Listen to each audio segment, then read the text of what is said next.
आज नीट में जो क्वेश्चन आए हुए हैं उनका दूसरा वीडियो मैं दे रहा हूं और इस दूसरे वीडियो में हम ये सारे क्वेश्चन 2020 और 21 में आए हुए हैं। किस तरह के क्वेश्चन आते हैं ये आपको देखना है और ये नीट में ही नहीं बल्कि सीबीएसई बोर्ड में भी आ रहे हैं। आज मैंने 10 क्वेश्चन दिया है, पिछले वीडियो में मैंने 5 क्वेश्चन दिया था। पहला क्वेश्चन है, in some members of which of the following pair of families pollen grain retain their viability for month after release। इस क्वेश्चन में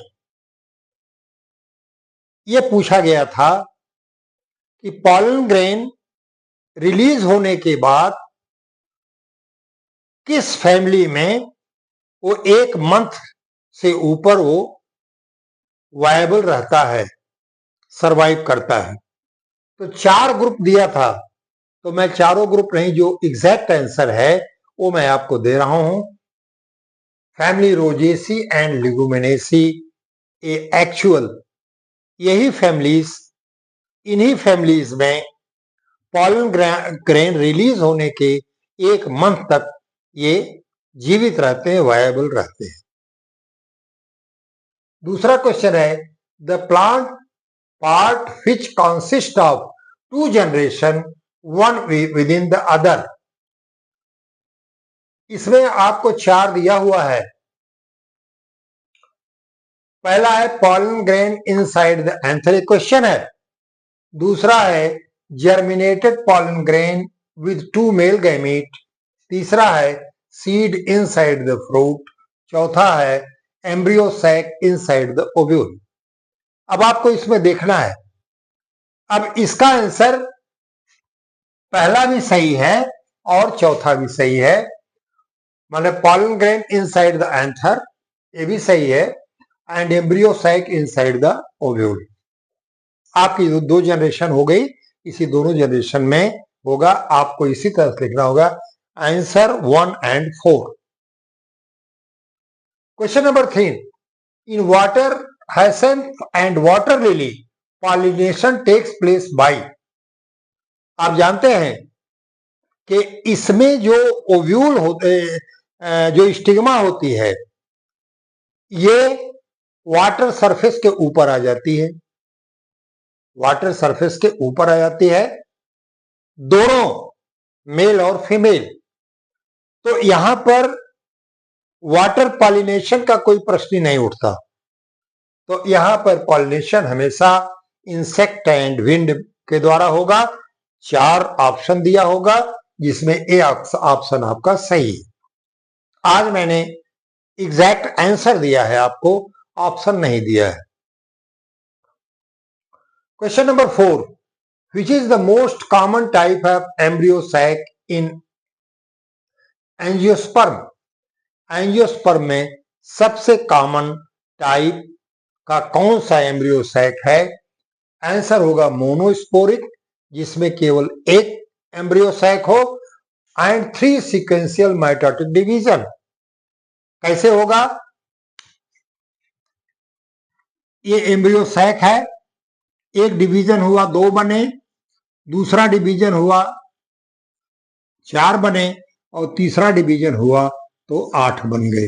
तो 3 बार माइटोटिक डिवीजन एक सीक्वेंस में होगा और एम्ब्रियो सैक मोनोस्पोरिक होगा। ये इसका आंसर है। Question number 5, what type of pollination takes place in Vallisneria. Vallisneria में किस प्रकार का पॉलिनेशन होगा? Male flower are carried by water current. Male flower जो है ये वाटर करंट के द्वारा फीमेल फ्लावर तक पहुंचता है, क्योंकि फीमेल फ्लावर का जो स्टिग्मा है वाटर सरफेस पर होता है और वहां पर ये वाटर करंट पहुंच जाता है। ठीक है, तो आंसर है male flower are carried by water current to female flower at the surface of water. Question number 6 है, in which one of the following both autogamy and geitonogamy are prevented. कही दिया जाएगा, उसमें एग्जैक्ट आंसर जो है papaya है। Answer जो है क्या है? Papaya. Question number 7, pollen grain can be stored for several years in liquid nitrogen किस टेम्परेचर पर? Having temperature -196 degree centigrade, -196 degree centigrade. Question number 8 है, which of the following have proved helpful in preventing pollen as a fossil। इसका ये कहना है कि fossil में कौन से कंपाउंड ये हेल्पफुल होते हैं, कौन से कंपोनेंट ये हेल्पफुल होते हैं। तो उसका एक आंसर है sporopollenin. Sporopollenin present on the outer wall that is exine of the pollen grain। Question number 9, winged pollen grain are present. कई दिया होगा तो उसका एग्जैक्ट आंसर है winged pollen grain is present only in mango। Question number 10, functional megaspore in angiosperm develop in embryo sac।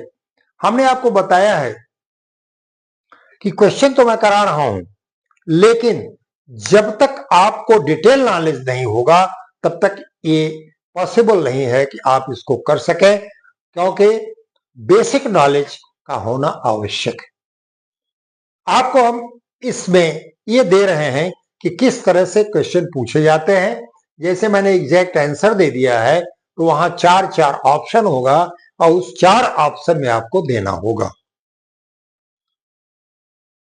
बार बार मैंने बताया है कि बायोलॉजी इज टफेस्ट सब्जेक्ट, और आज यही स्थिति है कि दुनिया भर की बाढ़ आई हुई है डिग्री लेकर के, लेकिन वो बायो के क्लासेस नहीं ले पा रहे हैं। उसको अब नहीं कह सकते, लेकिन वो सिर्फ बहकाना है। और आप जब तक किताबों से नहीं जुड़ेंगे तब तक आपको नॉलेज नहीं होगा। आज लोग ऑनलाइन ले रहे हैं, लोग ले रहे हैं किसी से 5,000 6,000 पर,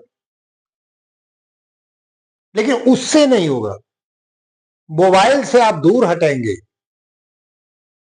और किताबों से आप जुड़ेंगे तभी आप कुछ कर सकते हैं, अन्यथा आप कुछ नहीं कर पाएंगे। ये बराबर कहा जाता है कि अगर आपको नॉलेज लेना है, अगर आपको सक्सेस लेनी है, तो आपको किताबों से जुड़ना पड़ेगा। आज दूसरे वीडियो में हमने 10 क्वेश्चन बताया कि नीट में किस तरह से क्वेश्चन आएंगे। ऑप्शन के क्वेश्चन आते हैं और उस ऑप्शन के क्वेश्चन पे आपको अगर डिटेल स्टडी आपने किया है तो उसको आप करेक्ट कर लेंगे। आज का वीडियो मैं इसी पर समाप्त करता हूं। आशा है कि आप हमारी इस बात मान करके आप किताबों से जुड़ेंगे।